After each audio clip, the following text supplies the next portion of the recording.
Hello, welcome to episode 30 of the Realtors. I'm David Blair. He's Trevor Perez. Trevor, what's good? What's good is that we're in fall season finally. I'm hoping for more days under 90 degrees. I am so excited. How about you, man? Well, you're do you need a jacket right now? Is it It was cold?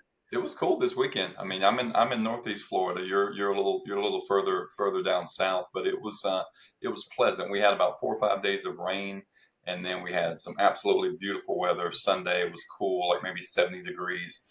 This week is really nice. So yeah, I'm definitely looking forward to it. Our perfect weather here starts around the end of the month, around the end of October. We quit seeing 90-degree days, so it's been nice. Nice. Hey, I'll tell you, with your trips to Orlando, whenever we hang out, I've always been like no to golf because it's so dang hot out there. But Yeah, this is the time of year we got to get a nine hole in. yeah, So definitely. yeah, let's plan that. I'm Yeah. ready. Hence, I'm So what's wearing going on? my golf shirt. There you go. So what's going on in real estate in Orlando? Real estate in Orlando. God, where do we start? So the market is busy as far as listing inventory goes. We have lots of inventory on the market, and so it's almost the equation of an 80-20. We got Mhm. 80% more listings on the market and 20% buyers who are truly out there making offers. So that was a great analogy that our manager gave me just on the overall Florida market. That Yeah. probably was a national assessment, Mhm. but locally here, we have more listings that are not getting a lot of showings, and it's not about price or condition. I have a lot of listings that are great looking properties, Mhm. and the buyer activity is just slow. It's slower Yeah. than we would like, especially Right. since the holidays are coming up, right? We got Yeah. the trifecta this of the rest of this year. How about you in Northeast? About the same. I was out with buyers this weekend. Showed a couple properties, and I was explaining to one of the buyers. I said, this is actually a good opportunity for you if you're looking to kind of have your pick of the litter, so to speak. Like I said, there's a lot of inventory out there, and if you're the only, if you're the only buyer at the table, then you've got some wiggle room, you've got some negotiating room, as opposed to waiting, later on down the road. I know that there's a lot of uncertainties, which we'll kind of get into in the show here today, about our market with government shuts down, with rates, not being as low as expectations are, that sort of thing. But still, really good opportunity, buying opportunities, I think, again, because you're not competing with those other buyers. I mean, do you really want to go back into a market as a buyer that we saw, like, within the last year or so, to where you had to waive inspections, you had to waive appraisals and things like that to get your offer accepted? Why would you want that? If I was a buyer, I'd absolutely love the current market. I agree. No, I agree with you. It's funny you say that. We had one of our colleagues. He had a listing that was on its third day on the market, and I showed it on a Saturday. He calls me up and he's like, "Hey, bud, I got 11 offers." I said, "What? 11 Yeah, offers?" He said, "We priced it right. We priced it yeah, below market. yeah. We knew that it needed a new roof. At Hmm. 11 offers, man, and it was Yeah. in that sweet spot of low 300s." Hmm. I said, Hmm. my buyer didn't even want to contend. But you're right. To your point, nobody Yeah. wants that. Right. But what can you do, right? Everybody has a pain in today's market. Well, but if you keep waiting, you're gonna, whether you want that or not, if you keep waiting, you're that's what you're gonna get back into. You're gonna get into a spring market before you know it, to where you've got more new listings that come on there. If interest rates do dip down, which they're expected to, within the new year, it's gonna bring buyers off the sidelines. So one of the things I think personally that's probably kind of holding things up a little bit right now is uncertainty in the market. We get that all the time with buyers, and I see it with, we go out, we see a property, and then a buyer messages me back and says, we're kind of thinking of whether this is a good time to buy or not. We don't know, with the current economy, with things that are going on, outside of real estate, the noise that's going on, within the government, is it a good time to buy? And I think there's some fear out there. So what's your take on the government shutdown? What are we in day? What day are we on? It looks like we're in our third week.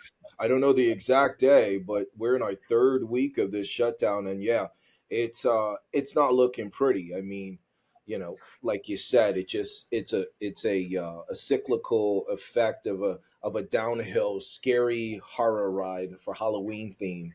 You know, interest rates, oh, they're so high, and Yeah. now housing market, shut down. It just further perpetuates this rock that's just slowly moving down in the wrong direction, especially after we had a positive price uh, decrease on the Fed rate. Um, Mhm. Not to get too political on the housing market, government shutdown, but yeah, 3 weeks into the third week, and there's talk that government workers who are on standby are not going to get paid. So I don't know about all of that. That's not what you pay me for or what you watch this episode for. So I'll stay clean from that stuff. What is Fox News telling you, David? Can't we all just get along? Can't we just get along? Can't we just play nice and then just look at the greater good of things? I mean, if you're a politician, I don't care which side you're on, and your goal is to serve the public. That's what your goal is. That's what your job is. In politics, at least that's my opinion of it.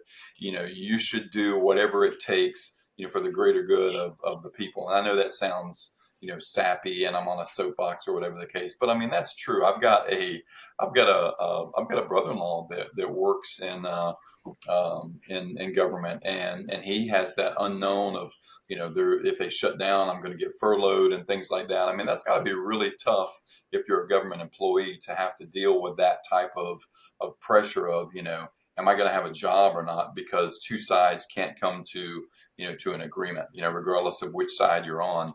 They just need to get this thing. They need to get this thing worked out. I think it's a bad look, you know, optic wise, when you look at our country and our government is shut down, and what does that actually mean?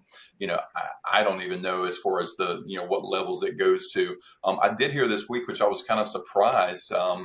Is that so? I have a property that's in a flood zone that we're scheduled to close in a couple of weeks, and the government shutdown, believe it or not, could have had an impact on that because FEMA. FEMA is one of the government agencies that gets shut down during this time, and that means they don't write flood insurance policies. And without a policy, you can't close on the property. So, fortunately, we're able to go to a private market to do that. We didn't have to go through FEMA, so that's not going to hold us up. But Yeah. that's how far that this can reach. A lot of times you look at that and say, okay, well, just government shutdown, it's not going to affect these other areas, but it does. Yeah. It has a long reaching effect. Yeah, and to pivot off of what you're saying, so we are in day 13 of the government shutdown, and to your point, yeah, so flood insurance, also VA loans could have some impact with this shutdown right now, and potentially getting home insurance if you have to go through the government provided insurance provider for Florida. Yeah, What citizens. Citizens? Thank you. Yeah, I couldn't remember the name, but yeah, Citizens. I can't imagine they're not having any kind of slowdown right now. Now, of Yeah. course, they're saying that the Senate's supposed to return back to work today, Tuesday, expected to Mhm. vote again on a House passed measure to fund the government. It looks like it's fallen short of the necessary 60 vote threshold 7 times. So who knows, man? I think everybody needs to. We need to invite everybody from the Senate onto our podcast, and let's just have a debate and conversation. If you and I Just can get over our differences every week, I mean, the world can too. Yeah, I would think so. I would think so. So hopefully that goes in the right direction. So other real estate news, and you were in this you were with this company for a little while. Compass is buying anywhere real estate. Yes, yeah, that's some Yeah. crazy news. I was shocked to hear that. I got to say though, the Compass is they're as you know, they are suing and going after the 800-pound gorilla with the Z in front of their name. which we won't speak of because we don't want to get sued. We want no part of that smoke. We want to stay isolated, and in our little box, live in our haven on this side of the world. But yeah, man, Compass made a deal with Hmm. Anywhere CEO, who's, I believe it's run by Warren Buffett. Warren Hmm. Buffett owns Anywhere Real Estate, and Hmm. so yeah, they made this big deal. It was like $1 billion. So now Compass and Anywhere are going to be valued at $10 billion after this sale. Hmm. It's an all stock transaction. It's bringing in over 340,000 agents globally into the Compass network. Now, I'll tell you though, I mean, I was there for a year. The Hmm. Compass platform and technology is wicked. So it's going to be interesting to see, how do you fold in 340,000 agents? Like, they used to be 30,000. Yeah. So what do you do? How does that work?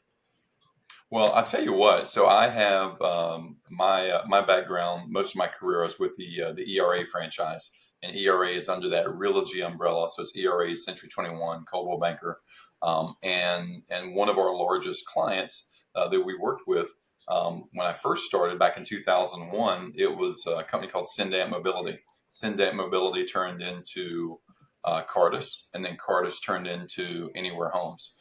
So it's a huge relocation network where they're probably doing 90% of relocation in the U.S. There's some small companies like Serva and places like that, but far and away, Anywhere, formerly Cardis, is huge. So what I will say is that there are some huge fees that come with that, with working that book of business, for those companies. And when I Right. started with Cendant Mobility back in 2001, there was a 25% referral fee, which is pretty standard. When you're dealing with another brokerage and you're sending business out, or you're getting business back, it was around 25%.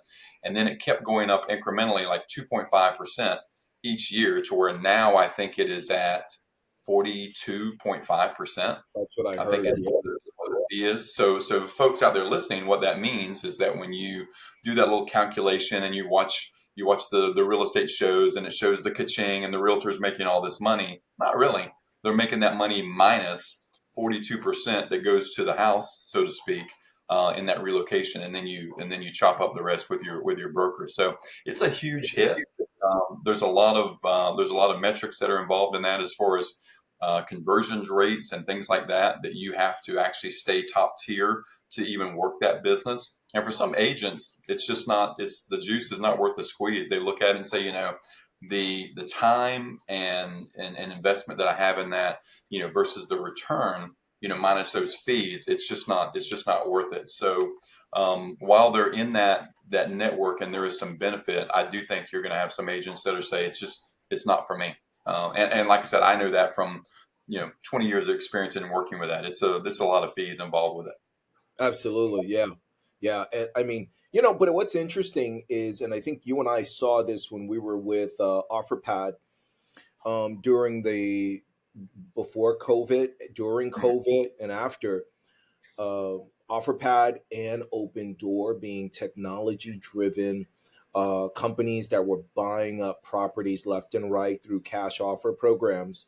Um, their stock wasn't that great, and they just kept buying and buying and buying, and you find yourself, you look at them now, they're pennies on the dollar. They're not Yeah. exactly penny stocks, but they're close. They're barely surviving. And I almost look at a move like this by Compass, whose price point was somewhere around $7 a share. Mhm. um, Buying this, doing this consolidation doesn't necessarily take them into the stratosphere as far as growing their stock price, because the big Z, Zillow, is still priced somewhere at like $70, $80 a share. So they're Mhm. still behind. So I'm really curious to see what this acquisition is going to do to their overall stock value, and Yeah. how they leverage Cardis and all of that technology they just inherited to grow the brand. Because at the end of the day, if you're not bringing more share value to the shareholders, people like you and I who buy stocks, Mhm. it's only going to suffer a little bit in the long run. We're not a stock. investment show, Mhm. but it's just an interesting conversation to see what happens. We almost need an episode that's just focused purely on the stock performance of real estate related companies. So Yeah. ping us in the questions if you want to see something like that in the future.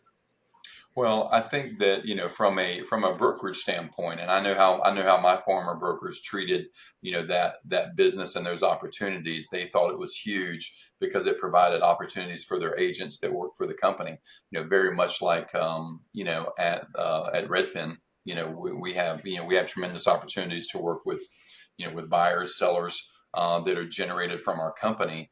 I know that the brokers look at it from that optic lens of saying, okay, you're going to have opportunities to work with these buyers. You do pay fees with that, but we think it's worth the fees because the amount of business that you may be able to work, and that's ultimately what it comes down to: is are you getting enough quality business for the type of investment that you have to make, and do you want to make that investment? We talked about that before. Do you want to make the investment on your own as far as paying out of pocket for possible leads or business opportunities that come your way, or do you want to do that in the form of a referral fee or a split that you pay to a company?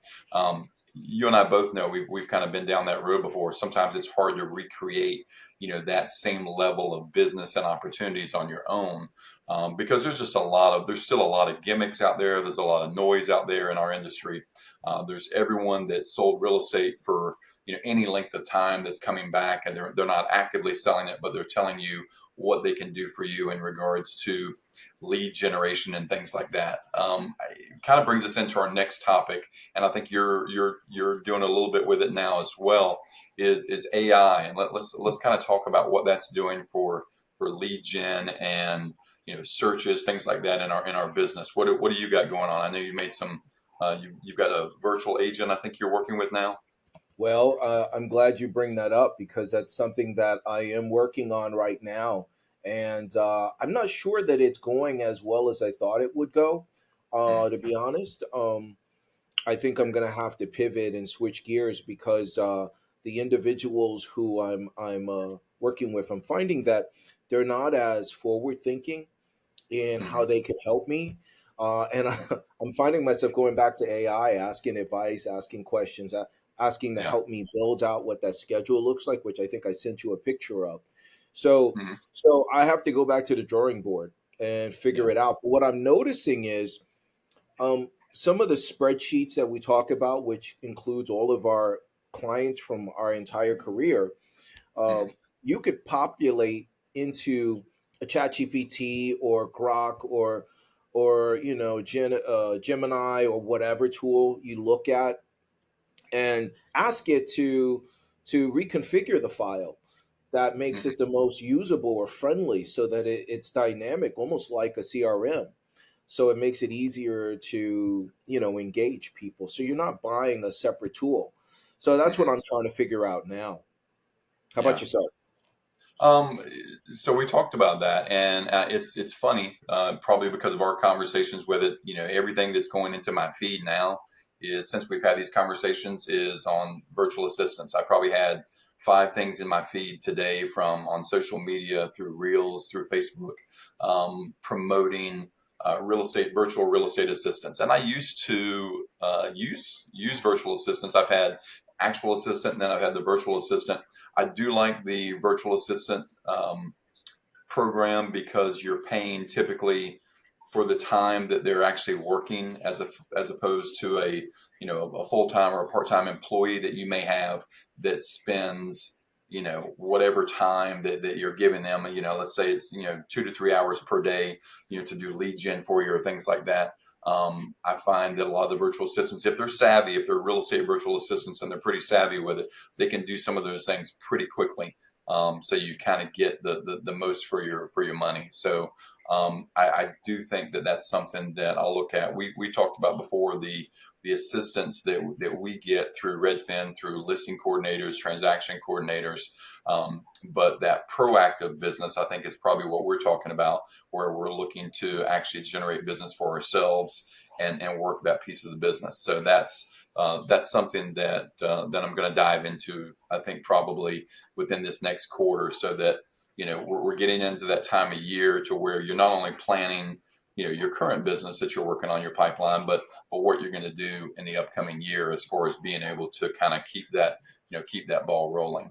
Because I do think that, once we get into a situation to where the economy is a little more stable and the interest rates are a little more palatable for buyers, I think we're gonna have a good market again. I don't think we're in any type of recession. I think that we are simply we're at a time period that if you bought your home within the last 2 to 3 years, you probably you paid a little bit for it. You paid a premium for it because that was the market that it was in. So you're gonna have to sit out a few plays probably. It's not 3 4 years ago where I think a lot of sellers are spoiled, because they bought properties in 2020 and were able to turn back around and sell those properties 2 years later and see a huge gain in what they sold it for, which is not the norm. If you go back and you look over a 10 20 year history, real estate is typically a long play. There's not that kind of turnaround. And I think that's why when you mentioned our former company OfferPad, companies like Open Door, I think that's why they're struggling right now, is because you just can't do that all the time, if you're not in an increasing market, which we were and have been for the last 5 or 6 years. So this is a cooling off period, which kind of brings me to my next thing in regards to sellers. It's time to wake up. It's time to wake up and get real. It's been your world for the last 5 plus years. It's Yeah. not anymore. It's not, and it's not drastically different. You're not taking some huge loss, but you got to be realistic, and I think that comes with motivation of why you're selling the property. First of all, if you're looking at it as, okay, well, because I want to make X amount of money, that kind of thing, that's just not going to play in the current market. What are you seeing with sellers right now in your area? Yeah, I would say that and I think it ties so nicely with AI, which is how do sellers look at the perceived estimated value of their home that we give them as Redfin agents when we're Yeah. looking at the comps and say, okay, it'd be nice to have that number, Hmm. but that's a nice to have. And given the slowness of the market, the fact that things are sitting longer, 50 to 90 days, right? Hmm. If you price it correctly, we might get more activity. You don't price it correctly, it's just going to sit longer, and you Yeah. blame us. Um, it's interesting if we could factor in how to use AI technology to help convey a story, a visual story, Hmm. because it's one thing to hear you and I talk, but it's another thing because as you talk, maybe I'm thinking about something you Sure. said and I lost track of the last 15 words you said since Yeah. because I want to go back to that and maybe I don't want to interrupt. Hmm. Um, so it's really interesting to figure out how do we use the technology we have today to help sellers know that that perceived number is not a real number. The only number real is what we put in our pocket at closing. And what happened a few years ago with how great the market was the past. We're Yeah. not in the past anymore. We have to move forward, and it's like asking for price cuts. It's like this isn't real money, sir. So we have to make sure that we're at the right, almost like a, PSI level of your car's tires to have optimal ride.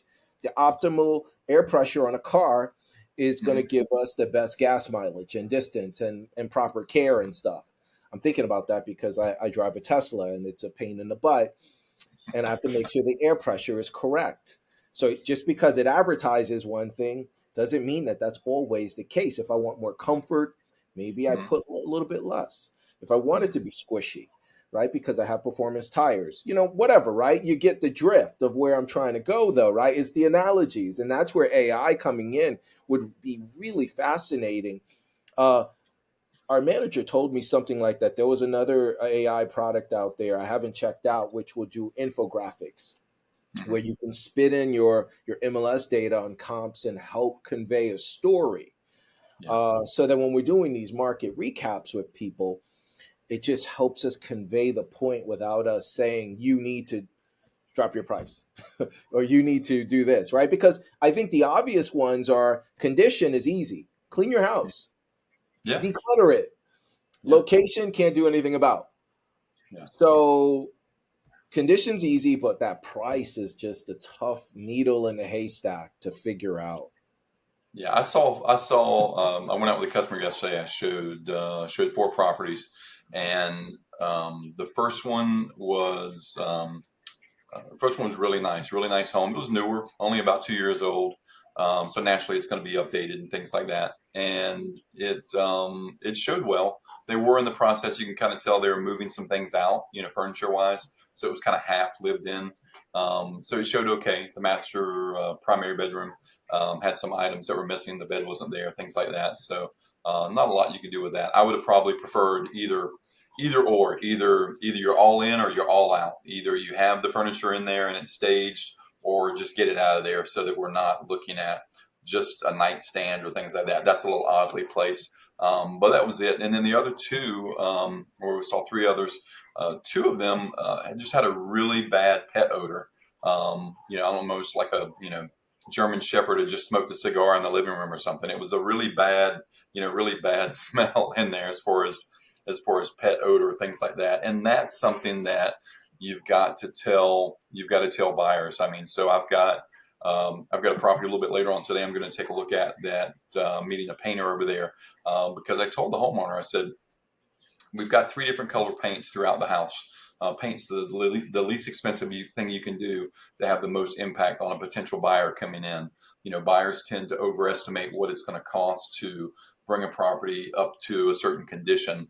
So that's something that we need to do, and that's something that I'm finding myself being more strict with the listings that I will take, because I don't want to be in that situation to where I'm having to have those conversations regarding price adjustment when I already know going in that there's a conditional issue. So if there's a conditional issue, I'm probably not willing to take that property on, where in a different market you would be willing to, because you've got a larger pool of buyers out there, and you're going to get that property sold because you've got just a huge amount of buyers waiting to get in and see it, as opposed to buyers coming in now with the expectation of, I don't want to come in and paint, I don't want to come in and do flooring, I want it all ready when I get there. So one of the things that we do, Notable, we've got actually a meeting with our company. Notable is a company that does they do loans. I think it is, they do like a loan to where you can go in and renovate the property. Yeah. And that's something that I think we're going to maybe see on homes that are not show ready, that are not in great condition. What do you think about that product so far? I haven't used it. I know we're having a call on that today. I think it's a great strategy for Mhm. people who do have some minor issues, even minor, big issues, right? Replace a Mhm. roof, replace AC, or just do a massive clean out and cleaning and put stuff in storage. I think it'd be wonderful, because we only get one first impression. And Sure. as we know from our Redfin strategy and how we position our marketing for sellers, that Mhm. first couple of weeks is hypercritical. And with the marketing we do, which I gotta say, being here now 60, 70 days in, it Mhm. really is bar none in the 10 years I've been doing this. There's not a lot of competition that will market the way we do or make the Mhm. investment in sellers listings. So for any seller on the fence, you really got to talk to a local Redfin agent. Just reach Sure. out to one of us, and if you're not in our backyard, we can help you, because there's a big difference when you can see what we're doing, and you can see it throughout the listing, and how Yeah. we're making an investment in you. Uh, so yeah, we don't get paid until you get paid, Mhm. but that money is sunk and lost. Yeah. So yeah, Yeah, and I think, well, to your point with that, I have a property that we got a couple offers on. Actually, we got three offers in a 3 week nice. time period, three different ones, and the seller opted to not move forward with any of those because they were asking for some concessions, and they weren't asking for major concessions. When you factor those in, our list to sell ratios probably still would have been around 97%. Even with those concessions. But I think a lot of times that, again, sellers are kind of getting tricked a little bit when you have that. You have a lot of activity. They're assuming, okay, well, we had 7 showings this week.